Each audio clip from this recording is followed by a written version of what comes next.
النجم الساحلي الاهلي، ومن هنا هيبقى في الزمالك. الاهلي هيلاعب برضه، الزمالك هيلاعب النجم، هنكسب طبعا باذن الله النجم. واي حد بقى يقابلنا اهلا وسهلا. برضه وبعدين بقى على فكره الماتشين الجايين دول جمهور. الجمهور ما يخش على النجم الساحلي هتلاقوا مش اقل 10 15000 موجودين في الملعب. ولكن مع سيد وزير الداخليه فانا على دخول الجماهير هنبقوا اعضاء النادي. احنا عندنا ما شاء الله 25000. لكن لو انت عندك قرايبك او اصحابك او جمهور محترم هتقول لنا هنديله دعوه. يعني كل لاعب مثلا هنديله 50 دعوه. هو يختار بقى الناس اللي هم المحترمين اللي هم اصحابه او اصدقائه، بحيث الملعب ده يتنزل باذن الله.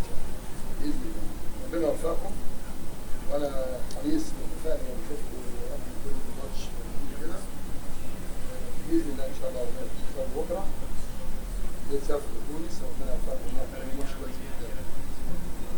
ويبقى فاضل لنا ماتش.